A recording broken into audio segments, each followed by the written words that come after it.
Tanda-tandanya nanti kalau kamu sekarang membawa ikan dalam keranjang, taruhlah ikan itu di dalam keranjang, berjalanlah kalian. Kamu berjalan, nanti kalau kamu sudah melupakan ikan itu dan ikan itu meloncat pergi meninggalkan kalian, nah disitulah tempatnya.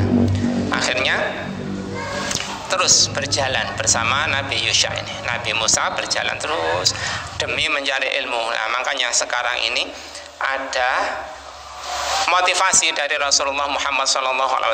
Man kharaja fi talabil ilm fahuwa fi sabilillah hatta yarji'. Siapa yang keluar dari rumahnya untuk mencari ilmu, maka dia fi sabilillah. Kalau mati sebelum masuk rumahnya kembali, masuk pintu rumahnya kembali, mati dalam keadaan mencari ilmu, mondok itu ya, bertahun-tahun, berbulan-bulan keluar dari rumah untuk mencari ilmu. Nah, begitu itu seluruh waktunya dianggap Allah fi sabilillah.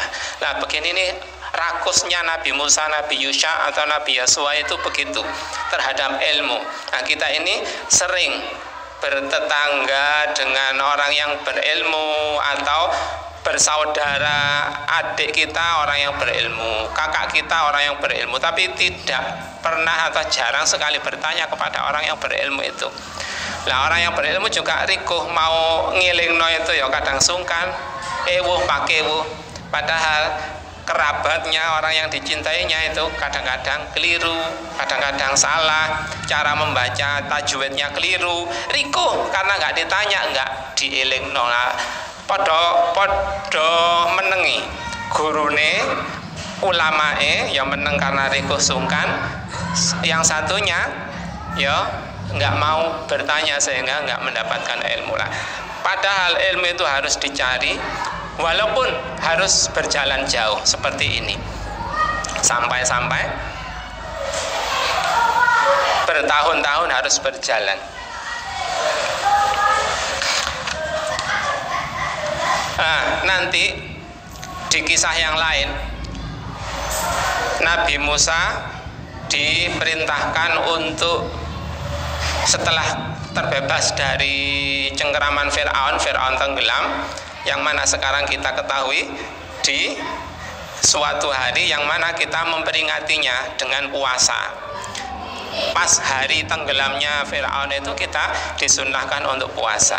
Nah, setelah terbebas dari cengkeraman Fir'aun itu, Fir'aun dan bala tentaranya meninggal di Laut Merah, orang Bani Israel disuruh berjihad menghadapi orang-orang zalim di Baitul Maqdis, orang-orang Jabbarin, orang-orang yang melampaui batas, raja-raja Syam yang melampaui batas tapi menolak. Bahkan dengan PD-nya mengatakan, pergilah kamu dengan Rabbmu, dengan Tuhanmu, dengan penciptamu, kami akan duduk-duduk di sini saja. Nabi Musa disuruh begitu karena enggannya mereka melakukan perintah dari Allah Subhanahu wa Ta'ala, maka mereka dihukum oleh Allah terdampar di padang Ti selama 40 tahun. Mereka nggak bisa keluar. Umpama mau ke Baitul Maqdis itu mau ke alun-alun, dari Bakalan ke Kemantren ke kampung-kampung manuk-manuk itu, mau ke RST itu loh nggak bisa, balik nang Tanjung, balik nang Mulyorejo, munyer selama 40 tahun, munyer aja di padang teh, banyak yang meninggal di situ. Nah, itu dihukum oleh Allah. Nah, di situ sedang dipersiapkan untuk berjihad melawan orang-orang yang zalim di Baitul Maqdis itu, dan disitulah Nabi Yusha dipersiapkan untuk memimpin Sibet Yusuf, yang mana Bani Israel waktu itu terdiri dari 12 anaknya Nabi Yusuf. Nabi Yakub punya 12 anak. Masing-masing anaknya ini namanya ada yang Rubil, ada yang Yahuda, ada yang Lawi, ada yang Yusuf, ada yang Binyamin. Semuanya anaknya ini punya keturunan yang lain banyak begitu ya. Nah, begitu itu Nabi Yusha adalah keturunannya Nabi Yusuf. Nah, semua keturunannya Nabi Yusuf ini dipimpin oleh Nabi Yusha, satu kelompok, satu umpama sekarang ini peleton atau kompi itu ya, atau apa itu ya. Nah, kompinya Nabi Yusha ini memimpin sekian ribu orang. Nah, itu dipersiapkan oleh Nabi Musa untuk berjihad melawan orang-orang Bani Israel, orang-orang yang di Baitul Maqdis. Nah, begitu itu Nabi Yusha pas mau meruntuhkan, mau menundukkan Baitul Maqdis, menundukkan kota Arihah dulu. Arihah. Nah, setelah itu, setelah selesai mengepung mereka berbulan-bulan sampai bentengnya runtuh. Nah, setelah bentengnya runtuh itu mereka diperangi lah. Pas perang itu asar. Nah, pas asar itu karena belum selesai perang, padahal syariat di waktu itu perang nggak boleh malam. Maghrib harus selesai perang. Maka beliau berdoa kepada Allah, ya Allah, hentikanlah matahari itu jangan sampai tenggelam sebelum kami menyelesaikan menaklukkan Baitul Maqdis. Dituruti oleh Allah, dikabulkan oleh Allah.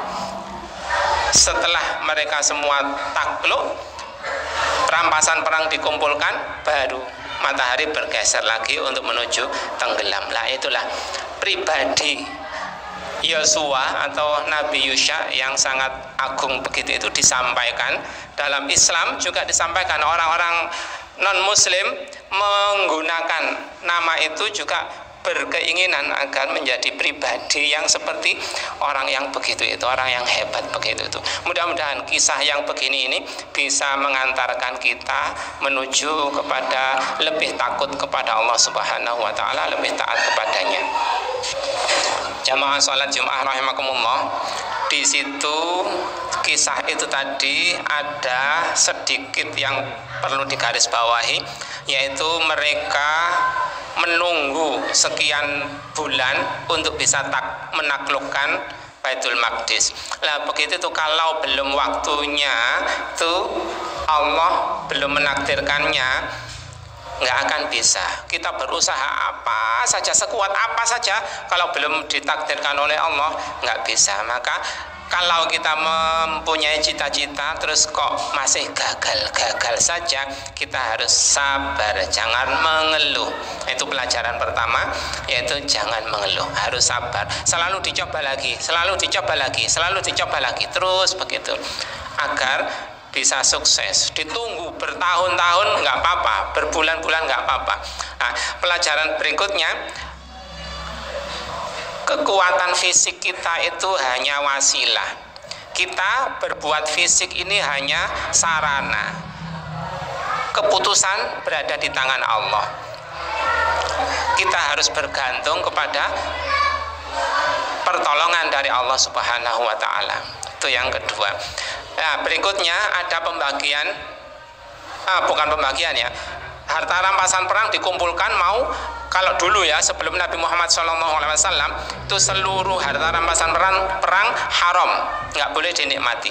Dikumpulkan kalau di masanya Nabi Yusha ini dikumpulkan di tanah lapang, lalu disambar api dari langit, terbakar. Lah waktu itu nggak terbakar, dicari-cari ketemu ada emas sebesar kepala kerbau disembunyikan oleh salah satu atau beberapa orang tentaranya. Akhirnya dirampas, lalu dikumpulkan, lalu terbakar. Nah begitu itu mereka begitu. Ada ya, mungkin kita juga ya, ada kecintaan kepada dunia. Nah untuk itu kita nggak boleh rakus terhadap dunia yang bukan milik kita. Nggak perlu kita nyuri-nyuri, nggak perlu korupsi-korupsi, nggak perlu ngerampas-ngerampas, nggak perlu serakah-serakah, karena itu bukan jatah kita. Kalau jatah kita, dia akan datang ke kita dengan damai, dengan halal, dengan thayyib, dengan baik. Kalau itu jatahnya orang, nggak perlu dirampas, nggak perlu dicuri, nggak perlu dikorupsi. Nah itu pelajaran berikutnya dari kisah begini ini. Mudah-mudahan kita dikuatkan oleh Allah untuk mengambil hikmah yang lebih banyak lagi dari kisah ini untuk kebaikan dunia kita dan akhirat kita.